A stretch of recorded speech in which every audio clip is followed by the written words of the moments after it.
Welcome back, everybody. DJ Numismatics, and if you watched my last penny video, I had 3 boxes, and I kept one aside because I found so many in the last one.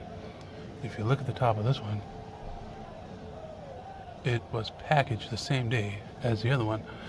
The 2 boxes came from 2 separate banks. They're from the same bank, just different branches. So hopefully we get another epic box like the last one. Let me crack this thing open and we'll see if we got any enders. Well, I got it open and I'm not seeing any wheatback enders.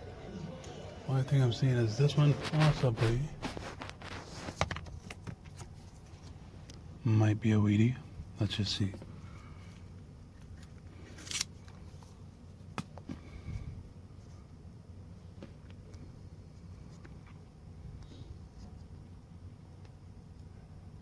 And I do believe that's a 1952 right there. So we do have a wheatback ender. I'm going to move one roll around here.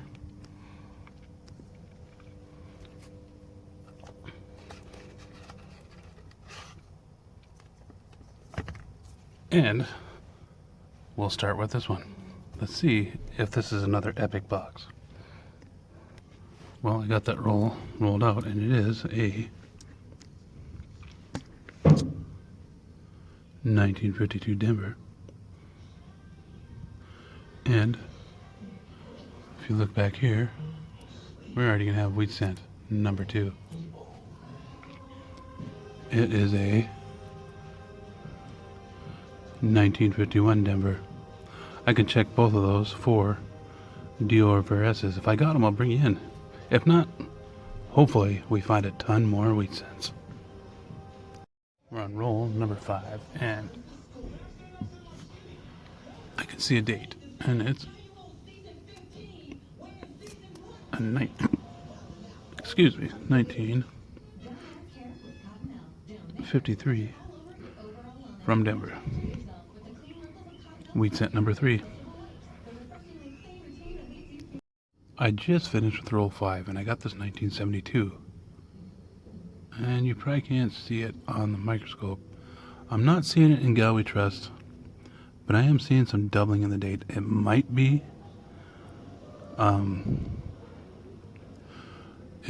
machine doubling, but I'm not positive. It doesn't look like machine doubling. Let me throw it under the microscope. I'll show you what I'm seeing. If you look at the date there, you can see doubling in the 9. You can see doubling in the 1. You can definitely see doubling in the 7 and the 2. But when you come up here to the In God We Trust, like the main one, I do see a little bit in the U there. A little bit in the R. Not like the main one. And I know the one that has doubling in just the dates are pretty minor. You can kind of see it in the D. Slightly in the G. Definitely in the N.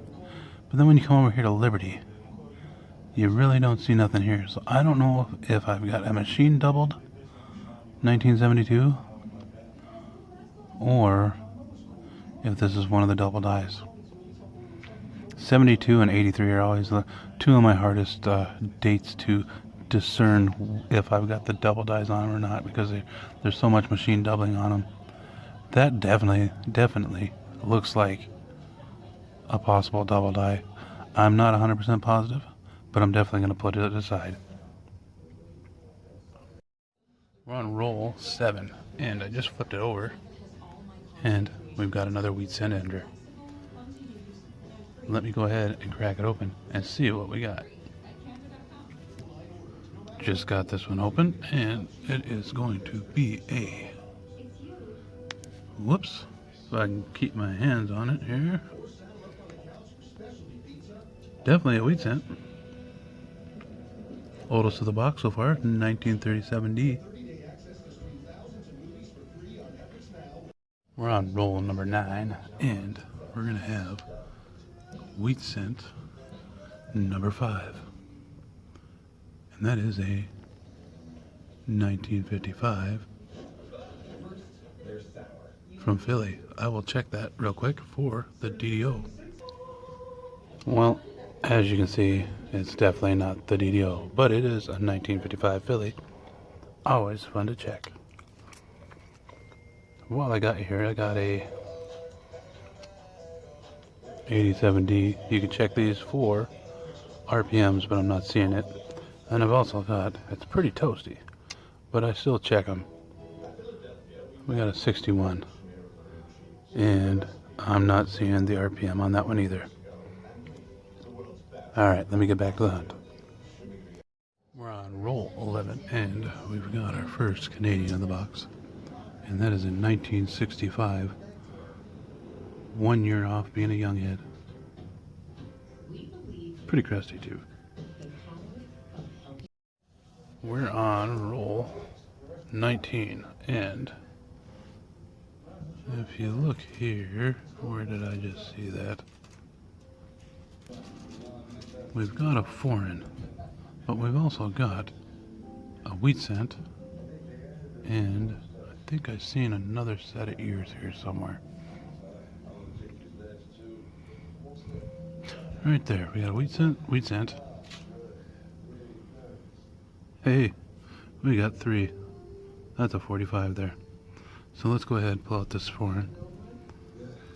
And that is a... no date on the back, so that means it must be a double date.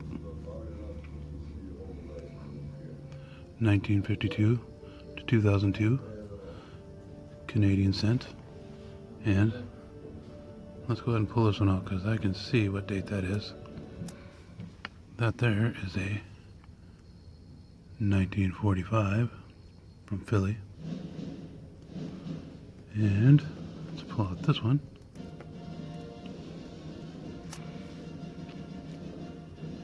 That one is a 1957 from Denver.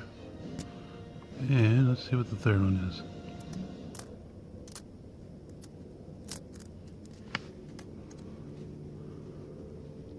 Pretty crusty, but that's a 1955 from Denver. I'll check the 57 and 55 for any RPMs. If I got them, I'll bring you in. If not, hopefully we'll find one more in this roll. Well, I guess I should point out, these 3 make 8 so far in the box, and 2 Canadians. Well, I've got the 57D under the scope. If you look at the bottom of the D there, you see that notch. Some might say that's damage, but it's not. That is, I do believe RPM 17 or 18. It's definitely seen circulation. It's kind of hard to make out, and I can't get my hands straight, so we do have an RPM in the box. We're on roll 22, and we had an almost ender. It was obverse facing, so I didn't see it. We got a 1957 D wheat scent. That would be wheat scent number 9, I do believe. I'll check that one for the RPM, and if we got it, I'll bring you in. We're on roll 24, and I see some wheat ears. And that is going to be a 1949 from Denver. I do believe that makes 10 on this box so far. We're on roll 26, and we've got some wheatbacks here. This will be wheat scent number 11, I do believe. And that's going to be a 51D. I'll check that for the D over S. If we got it, I'll bring it back in. I guess it's going to be kind of hard to check it for the D over S since it's an S already. I couldn't make it out, but I do believe, if I'm seeing this correctly, let's see if I can zoom in real quick here for you. I'll have to look it up, and I'm not too familiar with the 51S. But if you look, there we go. Behind that S, if we can get her to focus, hang on just a second here. Right there might be an S over an S. I'm not certain, and I'll have to look into it. If I find that it is, I'll let you know at the end of the hunt. All right, let me get back to this roll. We're on roll 31, and we got an almost ender. One coin in from the end, and the ender is a 1992. Let's flip it and see if we got the close AM. That is definitely not a close AM, and our ender is, or our wheat cent is a 1958D. And then I think I seen something kind of funky here, right here. It's a beat up, looks like Canadian cent.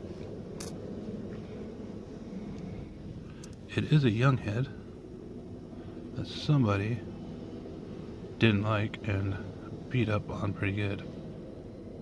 Oh, looks like it's on both sides too. 1964. And then while I got you here, last roll, I came across a 60D. And let me show you something. I'll put it under the scope, and it's got a very impressive double die, or RPM on it. Alright, and if you look right there, you can see the remnants of the D. It's fairly worn along the backside here, and then also here. I do believe, let's see if we can zoom in so you can get a better look. Yeah, right there. I do believe that is going to be FS 501, one of the main varieties. Now, I'll flip it over. Let me get off the microscope and I'll flip it over you. There's die markers you can look at, but this back of this coin is horrible. So let me show you. There's quite a few different die markers on the back here. There's a chip over here, scratches down here, but this thing is in such bad shape. And then there's a die clash inside the memorial there, but it's in such tough shape that I cannot make out any of them. But I am almost positive that that is FS 501 1960D. Same roll, and we're gonna have a baker's dozen. We got wheat cent number 13. And that's a 1941 out of Philly. We're on roll 34. Sorry, had a brain fart there.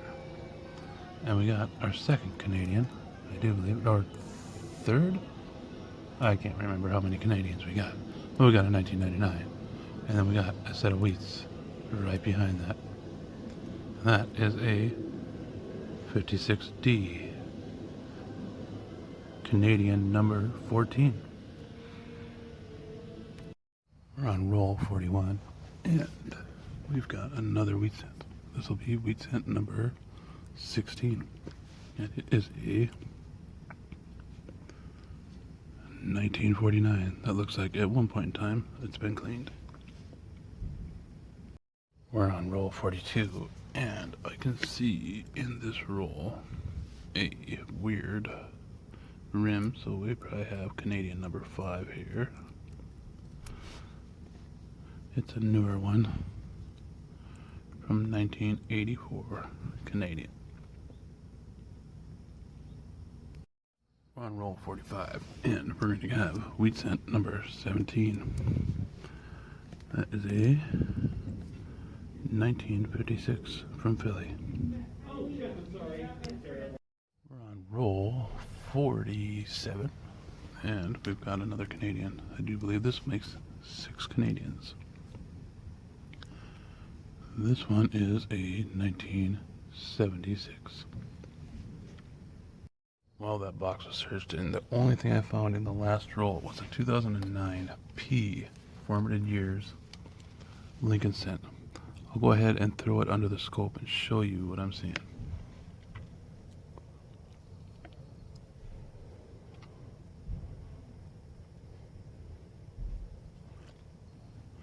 If you look right here in the hand, right here, see if we can get it to focus a little better. There we go. That is, I do believe, DDR 005. It's not one of the FS designations, so it's in pretty rough shape. I'll probably keep it and put it in a flip just because it is kind of a cool oddity. So other than that, we got some S-minted ones. We got 369s, none of them the DDO. 70 S, none of them DDOs. 71, 73, and a 74.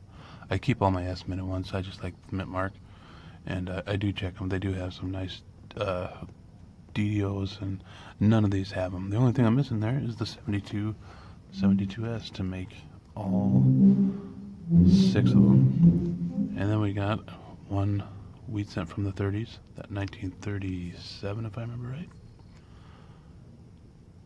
5 from the 40s, and 10 from the 50s, including that 1957 RPM. We got 6 total Canadians, including that one beat up Younghead 64. We had that 1960 FS 501 RPM. First one of those I've found so far. That 72 that I got to do some research on because, like I said, it's got that crazy looking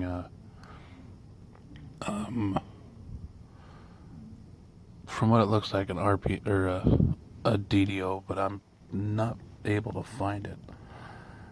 But like I said, I'll do a little more research on that. And then of course we got that 2009. Not quite as many, and I think I said 17. I think I had one coin mixed in with my wheat cent, so total of 16 on this hunt. Not bad, since my last hunt produced 41. This one wasn't quite as exciting, but hopefully the next few boxes of pennies that I pick up will have just as many wheat cents. So, like always, I'm going to post a link right up here for my eBay page. I put some of my finds on there. I'm pretty sure some of these RPMs will make it on there. I got quite a few RPMs on there as it is, but hey, it doesn't hurt to put a couple more in there. And then also post a link down below for some of the sites that I use to check varieties and whatnot. So I'm hoping everybody is enjoying this beautiful weather we're having. At least it's beautiful here compared to what it was, negative 30s. And until next time, stay safe and happy hunting, everybody.